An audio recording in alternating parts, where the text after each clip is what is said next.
প্রিয় উপস্থিতি, এই সূরার নাম হচ্ছে আত-তাওবা। কুরআনুল কারীমের 9 নম্বর সূরা, 10 নম্বর পারায় অবস্থিত এই সূরাটি। এই সূরাটি নাম হচ্ছে তাওবা। তাওবা শুনছেন না আপনারা?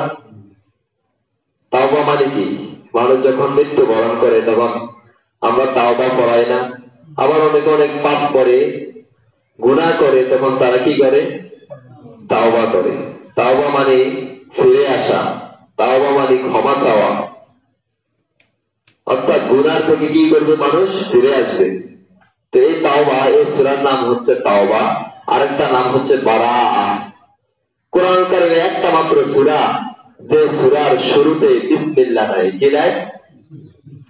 114টা সূরার মধ্যে সবগুলোতে বিসমিল্লাহ আছে, কিন্তু একটাতে বিসমিল্লাহ নাই, সেটা হচ্ছে সূরাত আত-তাওবা। আজকে সেই সূরা থেকে আলোচনা করব।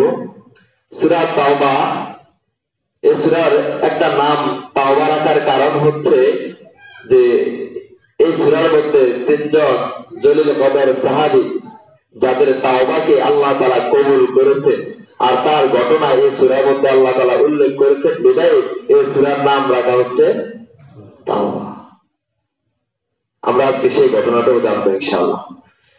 আরেকটা নাম হচ্ছে বারাআ। বারাআ নাম করার কারণ হচ্ছে এখানে বারাআ মানে হচ্ছে সম্পর্ক ছিন্ন করা, অর্থাৎ মুসলমানদের সাথে আর মুশরিকদের সাথে সম্পর্ক ছিন্ন করা হয়েছে, বিধায় এই সূরা নাম রাখা হয়েছে বারাআ। সম্মানিত প্রিয় উপস্থিতি, ওই সূরার থেকে আজকে আলোচনা করব। ওই সূরার 2টি আয়াত আমি তেলাওয়াত করেছি। প্রথম নম্বর আয়াতের মধ্যে আল্লাহ তাআলা ঘোষণা করে বলেন, বিসমিল্লাহির রহমানির রহিম। আল্লাহ তাআলা বলেন, ইয়া আইয়ুহাল্লাযীনা আমানু, হে ঈমানদাররা। কারা? ঈমানদারদেরকে আল্লাহ তাআলা একটা ডাক দিয়েছেন। আল্লাহ বলেন, মা লাকুম ইযা কিয়া লাকুম ফিরু ফি সাবিলিল্লাহ। আল্লাহ তাআলা ঈমানদারদেরকে ডাক দিয়ে বলেন, তোমাদের কি হলো? তোমাদের কি হলো? ইযা কিয়া লাকুম ফিরু ফি সাবিলিল্লাহ, যখন তোমাদেরকে বলা হয় আল্লাহর রাস্তায় জিহাদ করো, আল্লাহর রাস্তায় বের হও, তোমরা তখন কি করো? তাকালতুম ইলাল আরদি, জমিনের প্রতি ঝুঁকে পড়ো। আল্লাহ বলেন ঈমানদারদেরকে। কাদেরকে? আল্লাহ ইয়া আইয়ুহান নাস বলেন নাই। যদি ইয়া আইয়ুহান নাস বলতেন তাহলে পৃথিবীর সমস্ত মানুষকে বোঝানো হতো। এই জন্য আল্লাহ তাআলা জানেন ঈমানদাররাই আমার ডাকে সাড়া দিয়ে বের হবে।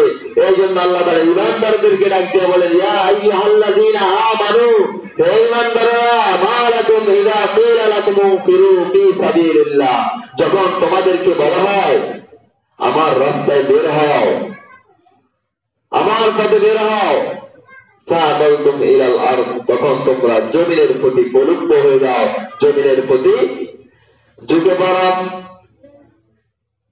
জমিনের প্রতি ঝুঁকে পড়ার মানে হচ্ছে আল্লাহ তাআলা এখানে বুঝাতে চেয়েছেন, যখন তোমাদেরকে আমার রাস্তায় বের হতে বলি, আমার হুকুম আদায়ের জন্য বের হতে বলি, তখন তোমরা তোমাদের ব্যবসা বাণিজ্যের প্রতি ঝুঁকে পড়ো, তখন তোমরা তোমাদের খাত খামারের প্রতি ঝুঁকে পড়ো, তখন তোমরা তোমাদের সম্পত্তির প্রতি ঝুঁকে পড়ো, অর্থাৎ জমিনকে আঁকড়ে ধরো, বিভিন্ন ওসিলা তালাশ করো, তখন তোমরা আমি আল্লাহর পথে বের হও না।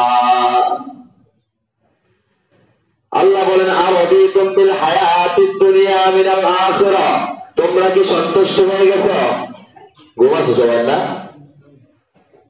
সম্মানিত প্রিয় উপস্থিতি, সারাদিন আসলে কাজ কর্ম ব্যস্ত থাকেন, এই জন্য হয়তো ক্লান্তি কাজ করে। মসজিদ শান্তির জায়গায়, এখানে আসলে শয়তান একটু প্ররোচনা দেয়, শান্তিও একটু লাগে, ঘুমতে আসার কথাই একটু চেষ্টা করবেন ঘুম যেন না আসে। আল্লাহ বলতেছেন, আরাদিতুম বিল হায়াতিদ দুনিয়া, তোমরা কি সন্তুষ্ট হয়ে গিয়েছো এই দুনিয়ার জীবনটাকে মিনাল আখিরাহ, আখিরাতের পরিবর্তে, আখিরাতের জীবনের পরিবর্তে দুনিয়ার এই জীবনটাকে পেয়ে তোমরা কি সন্তুষ্ট হয়ে গেছো? তোমরা কি দুনিয়ার এই সম্পত্তি পেয়ে, এই ব্যবসা বাণিজ্য পেয়ে, এই চাকরি বাকরি পেয়ে, এই ছেলে সন্তান পেয়ে আর অতীতম তোমরা বুঝি সন্তুষ্ট হয়ে গেছো? আল্লাহ তাআলা আমাদেরকে বলতেছেন, আল্লাহ তারপর বলেন বাবা মাতাউল হায়াতিদ দুনিয়া ফিল আখিরাহ, অথচ আখিরাতের তুলনায় দুনিয়ার এই জীবনটা হচ্ছে ইল্লা কলিল, খুবই সামান্য। কে বলতেছে? আল্লাহ বলতেছে এই দুনিয়ার জীবনটা পেয়ে তোমরা বুঝি সন্তুষ্ট হয়ে গেছো, এই চাকরি বাকরি পেয়ে, এই খেত খামার, এই নৌকা, এই জায়গা জমি, এই ব্যবসা বাণিজ্য পেয়ে, আর অধিক তোমরা কি সন্তুষ্ট হয়ে গেছো? তোমরা আমার পথে এগুলার মায়ায় আমার দাবি সারা দিয়ে আসতে পারো না, আমার পথে তোমরা বের হতে পারো না, তোমরা কি সন্তুষ্ট হয়ে গেছো দুনিয়ার এই জীবনটাকে পেয়ে? অথচ আল্লাহ বলেন এই দুনিয়ার জীবনটা তো হচ্ছে আখিরাতের তুলনায় ইল্লা কলিল, খুবই সামান্য, খুবই তুচ্ছ। কেমন তুচ্ছ? বিশ্বনবী জনাব মুহাম্মদুর রাসূলুল্লাহ সাল্লাল্লাহু আলাইহি ওয়াসাল্লাম বলেন, যদি বিশাল সমুদ্রের মধ্যে তোমার শাহাদাত আঙ্গুলিটা ঢুকিয়ে দেওয়া হয়, আর ওই আঙ্গুলিটাকে পানির মধ্যে থেকে উঁচু করা হয়, ওই আঙ্গুলের মাথায় যতটুকু পানি আসবে, ওই বিশাল সাগরের তুলনায় ওই পানিটুকু যত সামান্য, যত নগণ্য, ওই আখিরাতের তুলনায় এই পৃথিবীটাও তেমনই নগণ্য, তেমনই তুচ্ছ। সম্মানিত হাজিরিন, এবার আল্লাহ তাআলা বলতেছেন ইল্লা তাগফিরু ইউআযিবুকুম আযাবান আলীমা। আল্লাহ বলেন যদি তোমরা বের না হও, জিহাদের পথে যদি বের না হও, সংগ্রামের পথে যদি বের না হও, আমার দ্বীনের হুকুমগুলো আদায় করার জন্য যদি তোমরা বের না হও, যদি নামাজ পড়ার জন্য বের না হও, যদি তোমরা ওই খেত খামার, ওই ব্যবসা বাণিজ্য, চাকরি বাকরিতে সন্তুষ্ট হয়ে যাও, আমার এটাকে সারা দিয়ে যদি তোমরা না আসো, আমি আল্লাহর ঘোষণা হচ্ছে ইউআযিবুকুম, আমি তোমাদেরকে আযাব দিব। কি দিব? আল্লাহ বলেন আযাব দিব। শুধু আযাবে দিব না, কেমন আযাব দিব জানো? আযাবান আলীমা, যন্ত্রণাদায়ক আযাব আমি তোমাদেরকে দিব। যদি আল্লাহর পথে আমরা আল্লাহটাকে সারা না দিয়ে বের না হই, তাহলে কি দিবে আল্লাহ? যন্ত্রণাদায়ক আযাব দিবে। মিল আছে আমাদের সাথে? যখন আযান দেওয়া হয় তখন কার পথে বের হতে বলা হয়? আল্লাহর পথে না, আল্লাহর দিকে না। তখন আমি বলি আমার তো ক্ষেত খামার আছে, আমার চাকরি বাকরি আছে, আমার ব্যস্ততা, আমি এখন নৌকাতে নদীতে আছি, ঠিক না? চিন্তা করে আল্লাহ বললেন এগুলাকে তো সন্তুষ্ট হয়ে গেছো, আচ্ছা আমার এটাকে সারা দিয়ে তোমরা মসজিদে যাও না, আমার এটাকে সারা দিয়ে তোমরা জিহাদের ময়দানে যাও না, তোমরা এই সামান্য জিনিসগুলাকে সন্তুষ্ট হয়ে গেছো। ওরে আমার এটাকে যদি সারা না দিয়ে তোমরা না যাও, আমি আল্লাহ তোমাদেরকে কি দেব? আযাব দেব। ওয়াস্তাবদিল কওমান গায়রাকুম, এবং তোমাদের পরিবর্তে আমি একটা জাতিকে বের করে দিব, যদি তোমরা বের না হও, এমন একটা জাতিকে বের করে দিব, ওয়ালা তাদুররুহু শাইআ, যাদের তোমরা কোনো ক্ষতি করতে পারবে না। যদি তোমরা আমার পথে বের না হও, যদি তোমরা অন্যায় অবিচারকে দূর করার জন্য, জালেমদেরকে হটানোর জন্য রাজপথে বের না হও, তাহলে আমি এমন কিছু লোককে বের করে দিব যাদের ক্ষতি তোমরা করতে পারবে না। কার কথা? আল্লাহর কথা। সম্মানিত হাজিরিন, এবার আল্লাহ বলেন আল্লাহু আলা কুল্লি শাইইন কাদির, সমস্ত সব কিছুর উপর ক্ষমতাদার, সমস্ত ক্ষমতার মালিক কে? আল্লাহ। আল্লাহ বললেন আমার তো সমস্ত, আমি তো আল্লাহ সমস্ত ক্ষমতার মালিক। সম্মানিত হাজিরিন, প্রথমে যে আয়াতটি পড়েছে আল্লাহর রাস্তায় বের হওয়ার কথা বলেছেন, এই আয়াতগুলো নাযিল হচ্ছিল তখন তাবুকের যুদ্ধে, যখন আল্লাহ তাআলার রাসূলের নির্দেশ দিয়েছিলেন তাবুকের যুদ্ধে যেতে হবে। কিছু মানুষ পিছনে রয়ে গিয়েছিল, নামদারি মুনাফিক মুসলমান নামদারি মুনাফিক লোকগুলো পিছনে রয়ে গিয়েছিল। তারা তাবুকের যুদ্ধে রাসূলের ডাকে সাড়া দিয়ে যান নাই।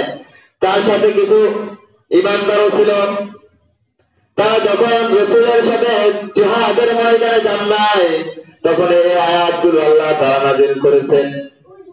তাবুক যুদ্ধের প্রেক্ষিতে আল্লাহ তাআলা এই আয়াতগুলো নাযিল করেন। তাবুকের যুদ্ধ হয়েছিল 630 খ্রিস্টাব্দে, নবম হিজরিতে এই যুদ্ধটি সংগঠিত হয়েছিল। বিশাল বাহিনীর সাথে যুদ্ধ হবে, রোমান সৈন্য সংখ্যা ছিল 1,00,000 আর মুসলমানদের সৈন্য সংখ্যা ছিল 40,000। মুসলমানদের সৈন্য সংখ্যা কত? আর রোমান সৈন্য সংখ্যা 1,00,000। তাও ছিল গ্রীষ্মের সিজন, গরমকাল ছিল, প্রচন্ড গরম ছিল, আরেকদিকে খেজুর পাচ্ছিল। একদিকে গরম, আরেকদিকে খেজুর পাকতেছিল। আমাদের যেমন ধান টান পাকে, আমরা অজুহাত দিই আমাদের ধান আছে, কেমনে আমরা জামাতে যাব, কেমনে আমরা নামাজে যাব, আমাদের এই সমস্যা, এই অজুহাত আমরা যেমন দিই। তখন ওই নামদারি মুসলমান মুনাফিকেরা অজুহাত দেওয়া শুরু করলো, আমাদের খেজুর পাকছে, আমাদের খেজুর পাকছে, প্রচন্ড গরম, অনেক দূরের পথ, মদিনা থেকে প্রায় 400 মাইল দূরে। কত শত? 400 মাইল দূরে সিরিয়ার সীমান্তে তাবুক নামক স্থান, সে স্থানে যুদ্ধ হবে, এত দূরের পথ। তখন গাছের ছায়া ছিল খুব প্রশান্তিদায়ক। গরমকালে গাছের ছায়ার নিচে থাকতে কেমন লাগে বলে? ঘরে থাকতে ভালো লাগে না, কিন্তু গাছের ছায়া বসতে ভালো লাগে। তাফসীরের মধ্যে এসেছে, হাদিসের মধ্যে এসেছে যে তখন গাছের ছায়া লম্বা হয়েছিল, অর্থাৎ গাছের ছায়া প্রশান্তিদায়ক হয়েছিল, সেখানে ভালোই লাগতো। এমন একটা সময়ে এই গরমের মধ্যে যুদ্ধের ময়দানে যেতে কিছু নামদারি মুনাফিক মুসলমান নামদারি মুনাফিকরা সেই সময় ওই যুদ্ধে যেতে বের হয় না। এই জন্য আল্লাহ বলেন, মা লাকুম ইযা কিলা লাকুম ফিরু ফি সাবিলিল্লাহ, কিসে তোমাদেরকে আমার পথে যাইতে বাধা দিয়েছে? কেন তোমরা আমার রাস্তায় সংগ্রাম করতে বের হও নাই? আজকে আমাদেরও তো এমন হয়, ঠিক না? আমরা কত অজুহাত দেখাই, মিল আছে না তাদের সাথে? তখন এই পরিস্থিতিতে সেখানে কিছু মুসলমানও ছিল, কয়েকজন মুসলমান ছিল, তারাও সেই যুদ্ধে গড়িমসি করেছিল, তারা যায় নাই। হযরত কাব বিন মালিক রাদিয়াল্লাহু তাদের মধ্যে একজন ছিলেন, তিনি ছিলেন ইমানদার মুমিন। হযরত কাব বিন মালিক রাদিয়াল্লাহু, তার সাথে আরো দুইজন ছিল, মোট 3 জন। একজন হচ্ছে মুরারা ইবনে রাবিয়া, আরেকজন হচ্ছে হেলাল ইবনে উমাইয়া, আর হচ্ছে কাব বিন মালিক। এই 3 জন ইমানদার ছিল, জলিল কদর সাহাবী ছিল, কিন্তু তারাও গড়িমসি করে সেই যুদ্ধে যায় নাই। হযরত কাব বিন মালিক বলেন, এর পূর্বে আমি যত যুদ্ধ হয়েছে, বদরের যুদ্ধ ছাড়া আমি সকল যুদ্ধে বিশ্বনবী জনাব মুহাম্মদুর রাসূলুল্লাহ সাল্লাল্লাহু আলাইহি ওয়াসাল্লামের সাথে অংশগ্রহণ করেছিলাম। কিন্তু তাবুকের যুদ্ধ যখন আসলো, মুনাফিকরা রাসূলের কাছে বিভিন্ন ওজর পেশ করলো, তারা যাইলো না। আমি চিন্তা করলাম আমি একটু পরে যাব, তার কারণ ওই সময় আমার 2টা বাহন ছিল, তার পূর্বে কোন যুদ্ধে আমার 2টা বাহন একসাথে আমি একত্রিত করতে পারি নাই। আমি গরিব ছিলাম, কিন্তু তাবুকের যুদ্ধের সময় আমি অনেক শক্ত ছিলাম। আমি চিন্তা করলাম মুজাহিদরা যদি চলে যায়, আমি পিছন দিয়ে তাদের সাথে যাব। এই জন্য আমি কয়েকবার বের হয়েছি, আবার ফিরে আসছি। এক পর্যায়ে গড়িমসি করতে করতে তারা চলে গিয়েছে। তাবুকের যুদ্ধে রাসূল সাল্লাল্লাহু আলাইহি ওয়াসাল্লাম 40,000 সৈন্য নিয়ে চলে গিয়েছে, কিন্তু কাব বিন মালিক যাইতে পারে নাই, অলসতার কারণে, গড়িমসি করার কারণে। অতঃপর রাসূল সাল্লাল্লাহু আলাইহি ওয়াসাল্লাম তাবুকের যুদ্ধে তাবুক নামক স্থানে উপস্থিত হয়ে গেলেন। সেখানে রাসূল উপস্থিত হয়ে জিজ্ঞাসা করলেন, কাব বিন মালিকের কি হয়েছে, সে কোথায়? সাহাবারা কাব বিন মালিক সম্পর্কে কেউ নেগেটিভ কথা বললো, কেউ পজিটিভ কথা বললো। রাসূল কাব বিন মালিককে সেখানে দেখতে পেলেন না। অতঃপর রাসূল সাল্লাল্লাহু আলাইহি ওয়াসাল্লাম তাবুক নামক স্থানে পৌঁছার এই ঘটনা শুনে গেল রোমান সৈন্যরা। 1,00,000 রোমান সৈন্যের কানে পৌঁছে গেল, রোমান সম্রাটের কাছে এই কথা পৌঁছে গেল। স্বয়ং নবী মুহাম্মদুর রাসূলুল্লাহ সাল্লাল্লাহু আলাইহি ওয়াসাল্লামের নেতৃত্বে বিশাল এক বাহিনী তাবুক ময়দানে উপস্থিত হয়ে গিয়েছে। তারা এই কথা শুনে যে মুসলমানদের নেতা মুহাম্মদ যে যুদ্ধে অংশগ্রহণ করেছে, এই যুদ্ধে যদি আমরা যাই আমাদের বিজয়, তো দূরের কথা আমাদের অবস্থা থাকবে না, এই কথা তারা ভেবে তারা ওই যুদ্ধে আর অংশগ্রহণ করেন নাই। তাদের সংখ্যা কিন্তু কম ছিল না, বেশি ছিল। তারা 1,00,000 আর মুসলমানেরা 40,000, এতে তারা ভয় পেয়ে গেছে। রাসূল 20 দিন পর্যন্ত তাবুক নামক স্থানে, সেখানে তাবু গেড়ে রাসূল সেখানে অবস্থান করেছিলেন। অতঃপর দেখলেন যে সেই রোমান সৈন্যরা আসে না। মুসলমানরা তখন বিজয় লাভ করে রমজান মাসে 20 দিন পরে রাসূল আবার মদিনার জন্য রওনা করলেন। বিশ্বনবী জনাব মুহাম্মদুর রাসূলুল্লাহ সাল্লাল্লাহু আলাইহি ওয়াসাল্লাম যখন মদিনায় আসলেন, রাসূলের একটা নিয়ম ছিল, তিনি যখন কোন যুদ্ধ থেকে আসতেন, কোন দূরবর্তী স্থান থেকে আসতেন, সর্বপ্রথম মদিনার মসজিদে প্রবেশ করতেন এবং 2 রাকাত নামাজ আদায় করতেন।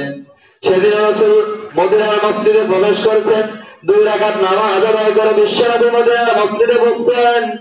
আর নামদারি মুসলমান মুনাফিকেরা রাসূলের কাছে আসলো, এসে তারা আবার অজুহাত পেশ করলো, অজুহাত পেশ করতে শুরু করলো। ইয়া রাসূলুল্লাহ, আমার খেজুর পাকছিল, আমি এই জন্য আপনার সাথে যুদ্ধে যাইতে পারি নাই।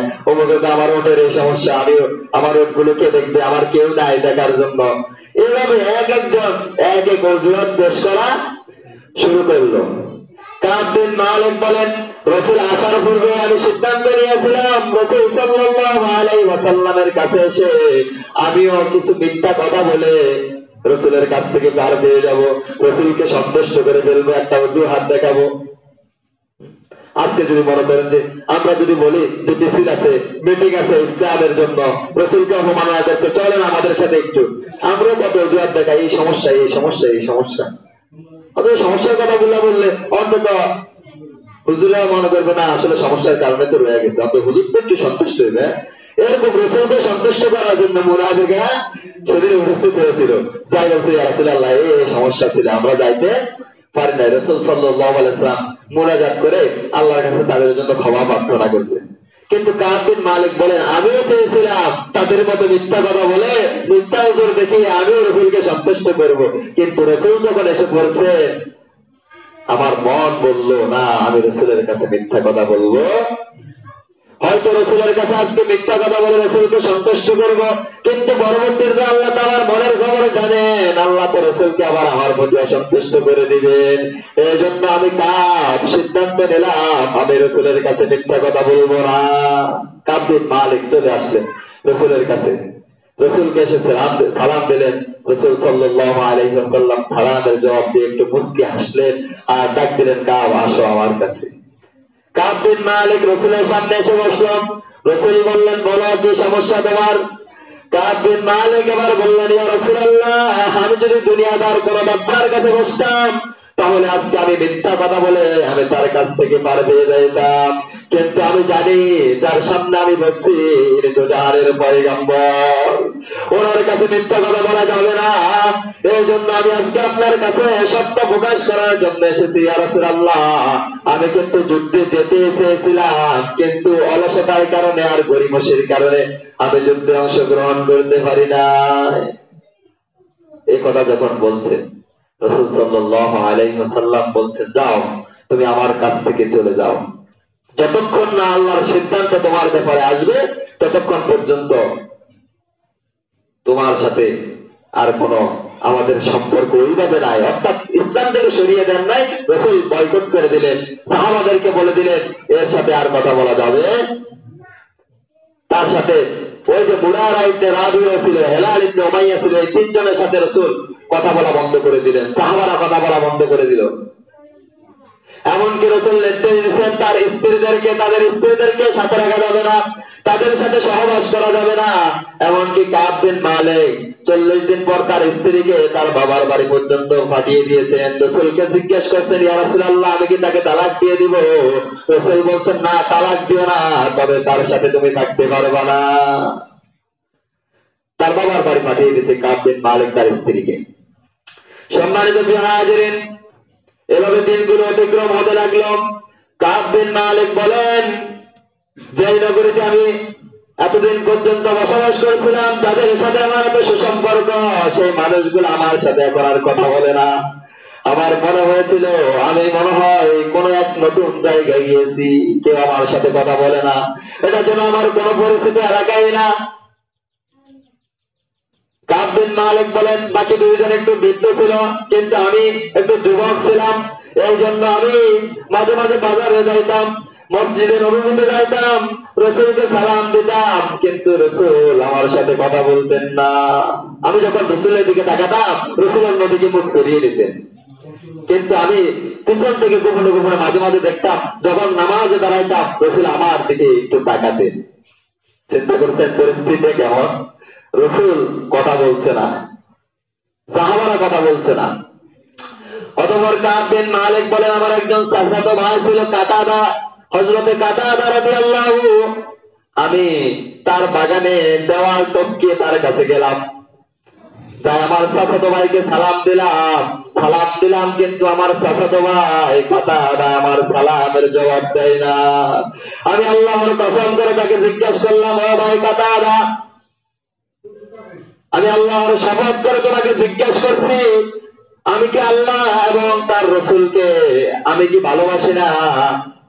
কাতাদা কোনো কথা বলেন না, আবার কসম করে বলছেন, তুমি কি জানো না আমি কাব বিন মালিক আল্লাহ এবং তার রসুলকে কতটা ভালোবাসি? কাতাদা রাদিয়াল্লাহু কোনো কথা জবাব দিচ্ছেন না। তিনি আবার প্রশ্ন করছেন, আমি আল্লাহর কসম করে তোমাকে জিজ্ঞেস করছি, ও ভাই কাতাদা, আমি কি আল্লাহ এবং তার রসুলকে ভালোবাসি না? কাব বিন মালিকের প্রশ্নের তৃতীয়বার জবাব দিলেন। তৃতীয়বার যখন জিজ্ঞাসা করছেন, হযরতে কাতাদা রাদিয়াল্লাহু বলেন, আল্লাহ এবং তার রাসূল ভালো জানেন, এই সম্পর্কে আমাকে জিজ্ঞেস করিও না। হযরতে কাব বিন মালিক রাদিয়াল্লাহু কান্না করতে করতে তার কাছ থেকে আবার দেওয়াল টপকিয়ে তিনি ফিরে আসলেন। তিনি একবার বাজারে ছিলেন, বাজারে যখন গিয়েছিলেন, তখন সিরিয়ার কিছু কৃষক লোকেরা ব্যবসার উদ্দেশ্যে ওই বাজারে আসছিল। তারা বিভিন্ন শাকসবজি সেখানে বিক্রি করতো, হাদিসের মধ্যে এসেছে। তো তাদের মধ্য থেকে একজন লোকদেরকে জিজ্ঞাসা করছে কাব বিন মালিককে, তার পরিচয় একটু আমাকে দেন। তখন সবাই কাব বিন মালিককে দেখিয়ে দিল, ওই যে কাব বিন মালিক। অত বড় লোকটি কাব বিন মালিকের কাছে আসলো। কাব বিন মালিক রাদিয়াল্লাহু নিজেই বলতেছেন, ওই লোকটা আমার কাছে এসে আমার হাতে একটা চিঠি দিয়ে দিল। আমি চিঠিটা খুলে দেখলাম, ওই চিঠিটা হচ্ছে গাসসানের সম্রাটের একটা চিঠি। ওই চিঠির মধ্যে সে সম্রাট লিখেছিলেন যে তোমাদের নবী মুহাম্মদ নাকি তোমাকে বয়কট করেছে, সমাজ থেকে কেউ তোমার সাথে কথা বলে না, কেউ তোমাকে গ্রহণ করে নিচ্ছে না, তাদের কাছে তোমার নাকি কোনো গ্রহণযোগ্যতা নাই, তুমি আমার কাছে চলে আসো, আমি গাসসানের সম্রাট, তোমাকে আমার জায়গায় আমার কাছে তোমাকে টেনে নিব, আমি তোমাকে অনেক বড় বড় দায়িত্ব দিব, তোমাকে অগ্রাধিকার দিব। হযরতে কাব বিন মালিক বলেন, এইটা আমার জন্য একটা পরীক্ষা ছিল। অতঃপর আমি ওই চিঠিটা নিয়ে আগুনের কুণ্ডুলের মধ্যে নিয়ে আমি ওটাকে পুড়ে ফেললাম। তার জন্য অফার আসছিল, কি আসছিল? অফার আসছিল। এমন আসে না? দেখবেন এক দলে যদি মনে করেন যে কোনো গ্রহণযোগ্যতা কেউ না দেয়, তখন সে অন্য দলে যায়, অথবা তাকে অন্য দল থেকে ইনভাইট করা হয়, আসেন আমার দলে আসেন। তেমনি রাসূল যখন বয়কট করছিলেন, তখন গাসসানের সম্রাট ওনাকে ইনভাইট করছিল, আসো রাসূলের দলে থাকা দরকার না, সে তো তোমাকে বয়কট করছে, আমার দলে চলে আসো। কিন্তু সে গেলেন না। এভাবে তার দিনগুলো অতিক্রম হতে লাগলো। এক পর্যায়ে 50 দিন পর্যন্ত অতিবাহিত হয়ে গেল। কয়দিন? 50 দিন অতিবাহিত। 50 দিন 50 রাত অতিবাহিত হওয়ার পরে আল্লাহ এই সূরার নাম্বার আয়াত নাযিল করে দিলেন। সুবহানাল্লাহ। ওই আয়াতের মধ্যে আল্লাহ তাআলা তাদেরকে ক্ষমার ঘোষণা করে দিয়েছেন, তাদের তাওবাকে আল্লাহ তাআলা কবুল করে নিয়েছেন। এই জন্য এই সূরার নামকরণ করা হয়েছে সূরাতুত তাওবা। যখন তাদের তাওবাকে কবুল করে নিলেন, আল্লাহ তাআলা তাদের ব্যাপারে আয়াত নাযিল করে দিলেন। একজন সাহাবী সালা পর্বতের উপরে উঠে ঘোষণা দিয়ে দিল কাব বিন মালিকের ব্যাপারে, কাব বিন মালিকের জন্য সুসংবাদ। এই খবর, এই আওয়াজ কাব বিন মালিকের কানে চলে গেল। তিনি বুঝতে পারলেন হয়তো এই সংকীর্ণ পৃথিবীটা আমার জন্য এখন হয়তো প্রশস্ত হয়ে গিয়েছে। সুবহানাল্লাহ। সবাই তার কাছে আসে, তাকে স্বাগত জানায় যে তোমার তাওবা কবুল করে নিয়েছেন আল্লাহ তাআলা। অতঃপর তিনি মদিনার মসজিদে আসলেন। মদিনার মসজিদে আসার পরে রাসূল সাল্লাল্লাহু আলাইহি ওয়াসাল্লাম তাকে স্বাগত জানালেন, মোবারকবাদ জানালেন। সম্মানিত হাজির, কেন তাদেরকে বয়কট করছিলেন? কারণ আল্লাহর পথে রাসূল বলেছেন বের হও, তারা বের হয় নাই। অতঃপর আল্লাহ তাআলা 3 জন সাহাবী তাওবাকে আল্লাহ তাআলা কবুল করেছেন, বিদায়ী এইখানে এই সূরার নাম রাখা হয়েছে সূরাতুত আত-তাওবা। এইজন্য আল্লাহ তাআলা এখানে সেই কথাই বলেন, যারা আমার পথে বের হবে না তাদেরকে আমি কি দিব? আযাব দিব, যন্ত্রণাদায়ক আযাব। পরে আয়াতে আল্লাহ তাআলা এবার বলতেছেন, ইল্লা তানসুরুহু ফাকাদ নাসারাহুল্লাহ, যদি তোমরা তাকে সাহায্য না করো তাহলে আমি আল্লাহ তাআলা তাদেরকে সাহায্য করব। অর্থাৎ এটাতে আবার রাসূলের কথা বলছেন, রাসূলের ব্যাপারে। ইদ আখরাজাহুল্লাযীনা কাফারু, যখন কাফিররা তাদেরকে বের করে দিয়েছিল। কাকে জানেন? মক্কা থেকে যখন রাসূলকে আর আবু বকরকে বের করে দিয়েছিল। সানিয়াতনাইনি, তারা দুজন ছিল। ইদ হুমা ফিল গারি, রাসূল ছিলেন দুজনের মধ্যে দ্বিতীয় জন। তারা ওই যে সাওয়ার পর্বতের গুহায় গিয়ে অবস্থান করেছিলেন। আল্লাহ বলেন, ইদ ইয়াকুলু লিসাহিবিহি, তখন রাসূল তার সাথীকে বলছিলেন, উপদেশ দিচ্ছিলেন, যখন আবু বকর বলছিলেন, এটা আরেক ঘটনা, এটা বলার এখন সময় নাই। আবু বকর যখন বলছিলেন কাফিররা গর্তের মুখে চলে আসছে, আমাদেরকে দেখবে ইয়া রাসূলুল্লাহ, দেখে ফেললে তো আমরা শেষ, তাদের পাও দেখা যাইতেছে, আমরা তো মাত্র দুইজন, তারা অসংখ্য। তখন রাসূল বলেন, লা তাহজান ইন্নাল্লাহা মা'ানা, ও আবু বকর হতাশ হও না, চিন্তিত হও না, ইন্নাল্লাহা মা'ানা, আমাদের রব আমাদের সাথে আছেন। আমরা শুধু দুইজন নয়, আরো একজন আছে, তিনি কে? আল্লাহ। এবার আল্লাহ তাআলা বলেন, ফাআনজালাল্লাহু সাকিনাতাহু আলাইহি, আল্লাহ তাদের উপর প্রশান্তি নাযিল করলেন আবু বকর এবং রাসূলের উপর। ওয়া আইয়াদাহু বিজুনুদিন লাম তারাওহা, এবং তাদেরকে শক্তিশালী করলেন এমন কিছু সৈন্য দিয়ে যাদেরকে লাম তারাওহা, তোমরা দেখোনি। আল্লাহ বলতেছেন কাফিররা দেখছে? দেখে না, আল্লাহ ফেরেশতাদেরকে দিয়ে সাহায্য করছেন। এবার আল্লাহ বলেন, ওয়াজআলা কালিমাতাল্লাযীনা কাফারু সুফলা, কাফিরদের কথাকে আল্লাহ নিচু করে দিলেন। ওয়া কালিমাতুল্লাহি হিয়াল উলিয়া, আল্লাহর কথাকে আল্লাহ সমুন্নত করলেন, উঁচু করে দিলেন। আল্লাহু আজিজুন হাকীম, আল্লাহ হচ্ছেন মহা পরাক্রমশালী, প্রজ্ঞাময়। তারপর আয়াতে আল্লাহ আবার ওই কথাই বলেন, পূর্বের কথা। আল্লাহ বলেন, ইনফিরু খিফাফাও ওয়া তিকালাও ওয়াজাহিদু বিআমওয়ালিকুম ওয়া আনফুসিকুম ফি সাবিলিল্লাহ। আল্লাহ বলেন, ইনফিরু খিফাফাও, আল্লাহ বলেন তোমরা বের হও, খিফাফাও ওয়া তিকালান, ভারী অবস্থায় অথবা হালকা অবস্থায়, হালকা এবং ভারী উভয় অবস্থায় তোমরা বের হও। এখানে হালকা আর ভারী বলতে কি বোঝানো হয়েছে?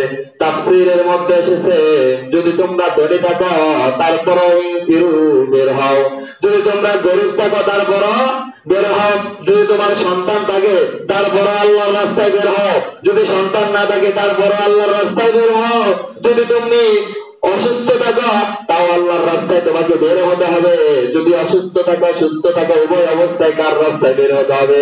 আল্লাহর রাস্তায় বের হতে হবে।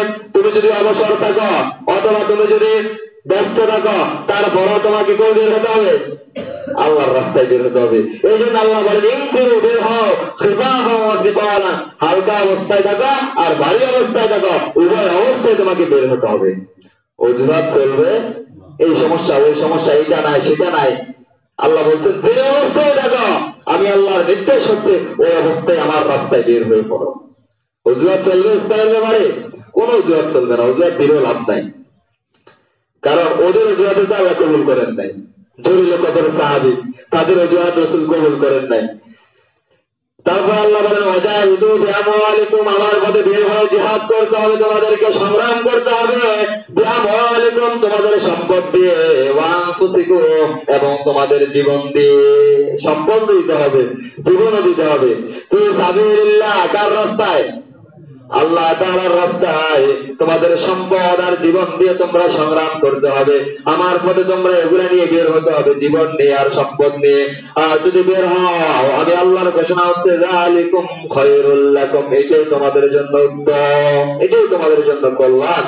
ইন কুনতুম তা'লামুন, যদি তোমরা জানো, যদি তোমরা জানো। তাহলে আল্লাহ বলছেন যে তোমরা যে দুনিয়ার প্রতি প্রলুব্ধ হয়ে গেছো, তাকালতুম ইলাল আরদ, যে জমিনের ব্যবসা বাণিজ্য, খেত খামার, চাকরি বাকরি, এগুলার প্রতি যে তোমরা প্রলুব্ধ হয়ে গিয়েছো, এগুলার প্রতি ঝুঁকে পড়েছো, আর এগুলাকে আর তোমরা বুঝি সন্তুষ্ট হয়ে গেছো? তোমরা কি এগুলাকে দুনিয়ার জমিন পেয়ে সন্তুষ্ট হয়ে গেছো? আল্লাহ বলেন দুনিয়ার এগুলা, এই ভোগ সামগ্রী, এই দুনিয়া তো আখিরাতের তুলনায় ইল্লা কলিল, খুবই সামান্য। এই সামান্য জিনিসগুলা পেয়ে আজকে আখিরাতের কথা আমরা ভুলে গিয়েছি। আল্লাহ বলেন যেটাকে পেয়ে তোমরা সন্তুষ্ট, এটা খুবই সামান্য, এটা খুবই তুচ্ছ। বরঞ্চ তোমরা যদি আমার পথে আসো, আমার পথে বের হও, আমার হুকুম আদায় করো, যালিকুম খায়রুল লাকুম ইন কুনতুম তা'লামুন, এটাই তোমাদের জন্য কল্যাণ, এটাই তোমাদের জন্য উত্তম, যদি তোমরা জানো। সম্মানিত হাজিরিন, এই জন্য আজকের এই সংক্ষিপ্ত আলোচনা থেকে আমরা যা বুঝতে পারলাম, ইসলামের ব্যাপারে, দ্বীনের ব্যাপারে, আল্লাহর হুকুম আদায়ের ব্যাপারে, নামাজের ব্যাপারে কোন অজুহাত চলবে? সে কথা এখানে আছে না? কোন অজুহাত চলবে না। সাহাবারা অজুহাত দিছিল, ওই অজুহাত গ্রহণযোগ্য হয়নি। যে অবস্থায় দেখেন আল্লাহ বলছে ওই অবস্থায় বের হতে হবে। সম্মানিত প্রিয় হাজিরিন, আল্লাহর এই কথাকে আজকে আমরা পরিপূর্ণভাবে মানছি না বিদায়ী সবাই মসজিদে আসতে পারে না। যদি মানতামে তাহলে বেনামাজি থাকার কোনো কথা ছিল না। আল্লাহর হুকুম যদি না মানি, আল্লাহ কি কর? আল্লাহ বলে হুকুম, আযাব দেব, শুধু আযাবে দেব না, আযাবান আলীমা, যন্ত্রণাদায়ক আযাব। আল্লাহ যদি যন্ত্রণাদায়ক আযাব দেন, ওই আযাব সহ্য করার ক্ষমতা আমাদের আছে? নাই, নাই। সম্মানিত হাজিরিন, এই জন্য আমরা যে আলোচনা আজকে শুনলাম, এই আলোচনার উপরে যেন আমল করতে পারি, আল্লাহর সমস্ত হুকুমগুলো যেন আদায় করতে পারি, সে কামনা করছি। আমার তাওফীক ইল্লা বিল্লাহ। আসসালামু আলাইকুম।